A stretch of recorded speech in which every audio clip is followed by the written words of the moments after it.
Why Chris Tucker really left next Friday in the Secret 2026 sequel updates. Welcome back to Hollywood Insiders.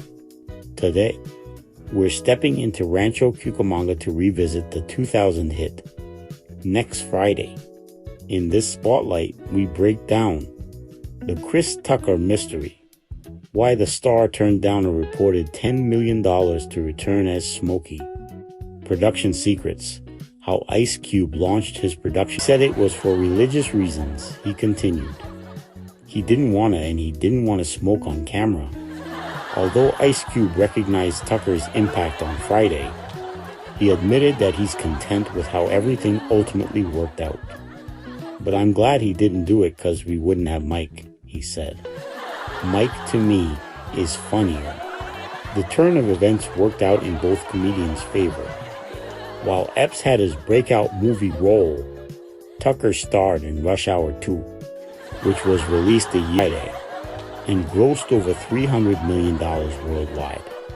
According to IMDb, integrity seems to be a core belief for Tucker.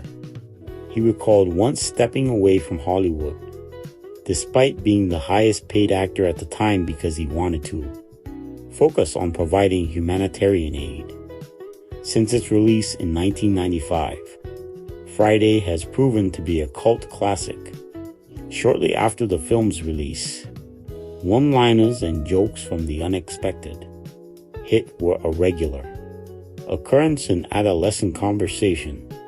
I can't tell you how many times I heard, "and you know this man," or "you got knocked out," throughout my time in middle school and high school, not to mention that iconic lean accompanied by a dramatic "damn."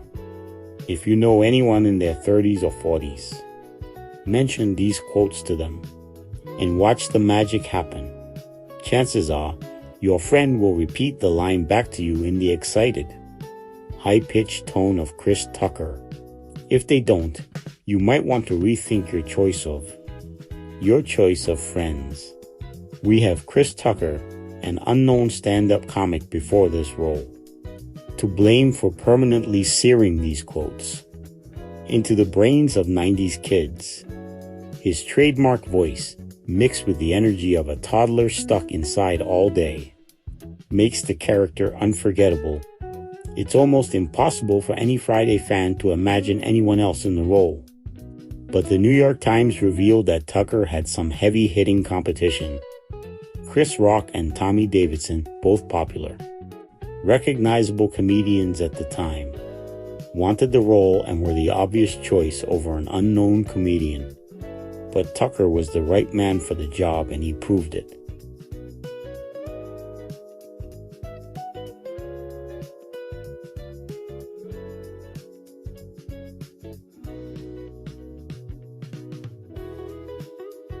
Friday only had a budget of $3.5 million, which is peanuts compared to the typical major blockbuster cost of $65 million. The humor and originality of the story still drew the interest of well-known actors who could have pulled off the role of Smokey, but Friday director F. Gary Gray wanted Tucker.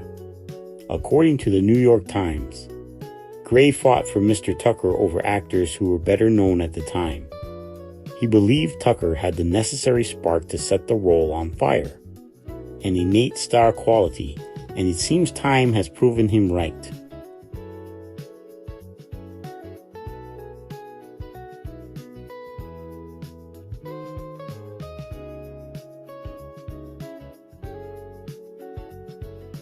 Despite its humble beginnings, Friday grossed $27 million, spawned 3 sequels, and lived rent-free in the heads of 90s kids for decades. Tucker can't be given all the credit for the success of Friday, but he is easily the movie's most memorable character, which is impressive when you consider that he shared the screen with legendary comedian and actor John Witherspoon. The role of Smokey earned Tucker 3 MTV Movie Award nominations. And while that sounds not so impressive now, they were kind of a big deal in the 90s. Again, ask an older friend if you're confused. After the success of Friday, Tucker would prove Gray's instincts correct. Throughout the 2000s, he starred in The Fifth Element and the Rush Hour franchise with Jackie Chan. At one point, he became the highest paid actor in Hollywood, although he eventually made himself at home in the role, the fast-talking, weed-loving Smokey wasn't always an easy role for Tucker. In fact, he bombed his first audition. In an interview with Complex, casting director Kim Harden described the first time Tucker read for the role as horrible. She explained, "At the time, Tucker didn't know that comedians could improv during auditions. He tried to stick to the script and it just did not work for him. When he found out he could use the same off-the-cuff improvisational humor he used in his stand-up, Tucker came back for a second audition and won the role."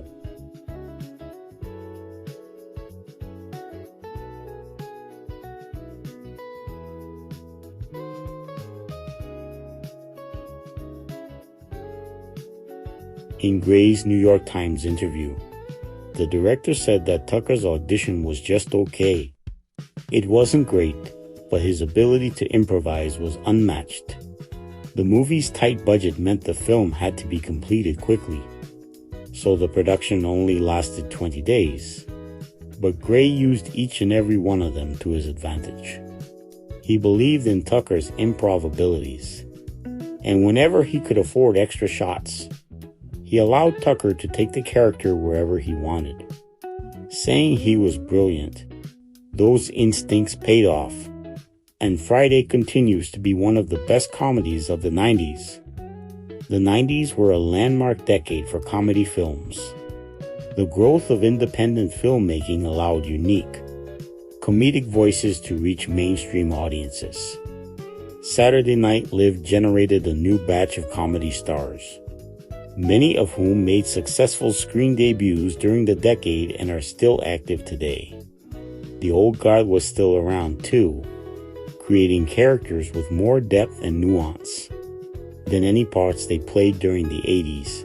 It wasn't just live action.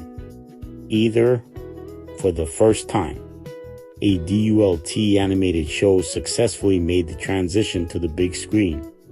Comedy films also attained critical acclaim, and many awards nominees were comedy hits, including Best Picture winner Shakespeare in Love. The 90s also launched many successful blockbusters that inspired long-running comedy franchises, including Men in Black, Home Alone, and The Mummy. Given all the diversity, narrowing down the best comedies of the 90s is no easy task, but we did it. These are the 15 greatest comedies of the 90s, ranked from worst to best.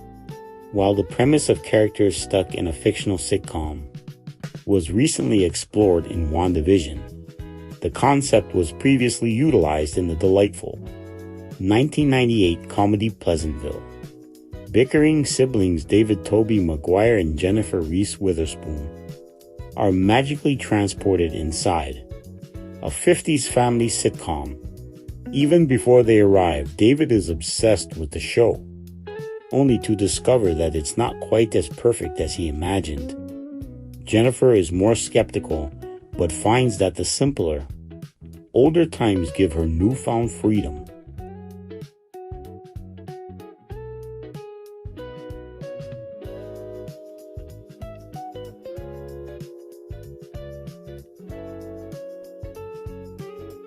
Pleasantville satirizes familiar sitcom cliches as the outsiders disrupt them.